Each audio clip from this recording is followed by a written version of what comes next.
బులెటిన్లో మరో breaking news. మద్యం కుంభకోణంలో అరెస్ట్ అయిన కవిత సుప్రీంకోర్టును ఆశ్రయించారు. అత్యున్నత న్యాయస్థానంలో రిట్ పిటిషన్ వేశారు. సుప్రీంకోర్టులో పిటిషన్ పెండింగ్ లో ఉండగా కవితను అరెస్ట్ చేయడాన్ని సవాల్ చేస్తూ రిట్ పిటిషన్ దాఖలు చేశారు ఆమె భర్త అనిల్. పిటిషనర్ తరపున కపిల్ సిబాల్, ముకుల్ రోహత్గి వాదనలు వినిపించారు.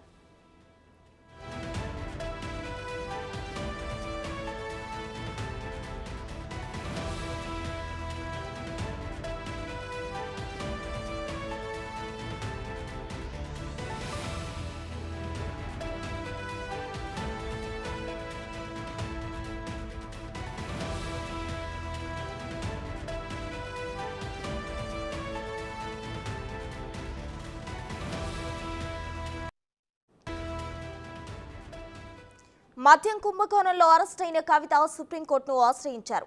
అత్యున్నత న్యాయస్థానంలో రిట్ పిటిషన్ వేశారు. సుప్రీంకోర్టులో పిటిషన్ పెండింగ్ లో ఉండగా కవితను అరెస్ట్ చేయడాన్ని సవాల్ చేస్తూ రిట్ పిటిషన్ దాఖలు చేశారు ఆమె భర్త అనిల్. పిటిషనర్ తరపున కపిల్ సిబాల్, ముకుల్ రోహత్గి వాదనలు వినిపించనున్నారు.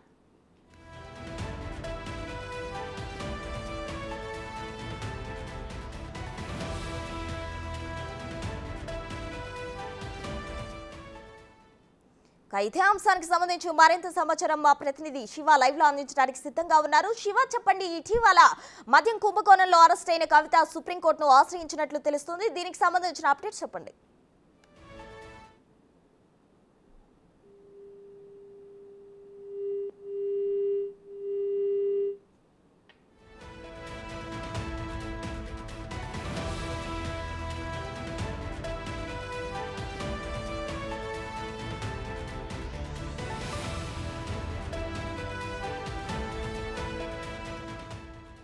మద్యం కుంభకోణంలో అరెస్ట్ అయిన కవిత సుప్రీంకోర్టును ఆశ్రయించారు. అత్యున్నత న్యాయస్థానంలో రిట్ పిటిషన్ వేశారు. సుప్రీంకోర్టులో పిటిషన్ పెండింగ్ లో ఉండగా కవితను అరెస్ట్ చేయడాన్ని సవాల్ చేస్తూ రిట్ పిటిషన్ దాఖలు చేశారు ఆమె భర్త అనిల్. పిటిషనర్ తరపున కపిల్ సిబాల్, ముకుల్ రోహత్గి వాదనలు వినిపించనున్నారు.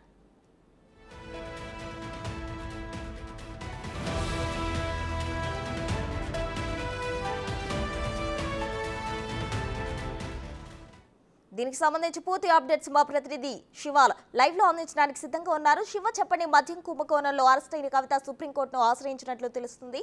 దీనికి సంబంధించిన అప్డేట్స్ ఏంటి? ప్రస్తుతం ఢిల్లీ లిక్కర్ స్కామ్ కేసులో ఎమ్మెల్సీ కవితను ఈడీ అధికారులు హైదరాబాద్లో 15వ తేదీన అరెస్ట్ చేసి ఢిల్లీ తరలించిన తర్వాత ఈ ఈడీ కార్యాలయానికి తీసుకొచ్చారు. ఎక్కడి నుంచి రౌజని కోర్టులో హాజరుపరిచిన తర్వాత 7 రోజుల ఈడీ కస్టడీ ఇచ్చారు. అయితే ఈరోజు 2వ రోజు కస్టడీ కొనసాగుతుంది. అయితే ఒకవైపు కేసు విచారణ దశలో ఉండగానే ఈడీ అరెస్ట్ చేయడానికి సవాల్ చేస్తూ సుప్రీంకోర్టును ఆశ్రయించారు కవిత. ఈరోజు ఉదయం 6:30 ఆన్లైన్లో రిట్ పిటిషన్ దాఖలు చేశారు సుప్రీంకోర్టులో.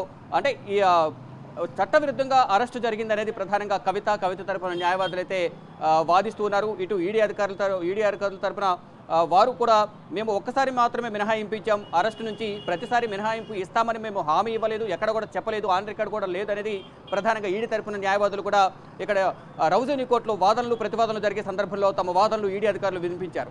అయితే ఇద్దరు వాదనలు విన్న తర్వాత 10 రోజుల కస్టడీ కోరారు ఈడీ అధికారులు. 7 రోజుల కస్టడీ ఇచ్చారు.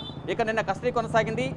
కొంత సమయం మాత్రమే కవితను విచారించినట్టు తెలుస్తుంది. ఈరోజు సుదీర్ఘంగా విచారణ కొనసాగే అవకాశం ఉంది. ఏదైతే ఈడీ కస్టడీ రిపోర్ట్లో, రిమాండ్ రిపోర్ట్లో ఏవైతే అభియోగాలు నమోదు చేసిందో ఆ అభియోగాలపై ప్రధానంగా ఈరోజు 2వ రోజు ఈడీ కస్టడీలో ఉన్న కవితను ఈడీ అధికారులు విచారించే అవకాశం కనిపిస్తుంది. అయితే ఈడీ అరెస్టు సవాలు చేస్తూ నిన్న ఏదైతే కవితను ములాఖాత్ సమయంలో సాయంత్రం 6 గంటల నుంచి 7 గంటల వరకు కలిసిన సందర్భంలో లాయర్ మోహిత్ రావు, అలాగే హరీష్ రావు, కేటీఆర్, కవిత భర్త అనిల్, వీరు నలుగురు కూడా కవితతో ములాఖాత్ అయ్యారు.